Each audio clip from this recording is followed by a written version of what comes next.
затоа што имаше пример со Џозеф. Џозеф бил еден од синовите на Јаков, значи 12 синови, кој што бил продаден од своите лоши браќа како роб, па станал роб на египтјаните, на фараоните таму, на фараонот. И толку лошо живеел, толку страдал, толку макотрпно работел и се трудел, на крај станува еден од најголемите луѓе во Египет, под фараонот, значи како најголем гувернер, водач на сите слоеви во тоа општество. И попатно сите браќа кои што го направија тоа, кои што го продадоа Џозеф, си го добија. Значи, самата Библија кажува дека секаде каде што човекот греши, на крајот си го добива. И затоа потоа сите се покаја и сватија, мислам, ние се добија лекцијата, ама што кажува? Тоа кажува дека подобро на време свати си ги грешките и поправи се, отколку скапо да плаќаш подоцна во животот.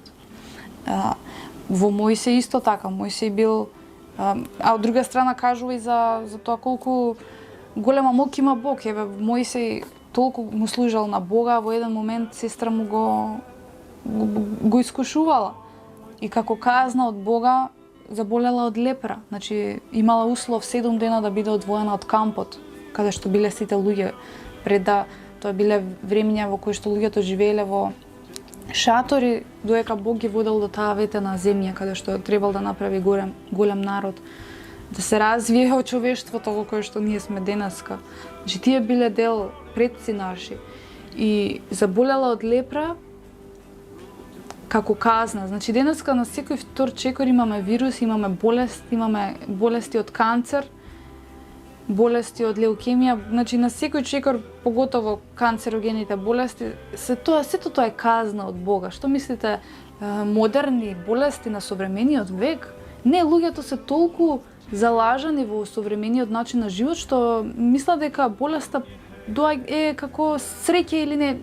Ако имаш среќа, ако имаш несреќа, ќе те снајде. Не, тоа е гревот, тоа те стигнува гревот за делата кои што си ги живеел во минатото. Еве како што ги стигнува сега во Лос Анџелес, значи Холивуд.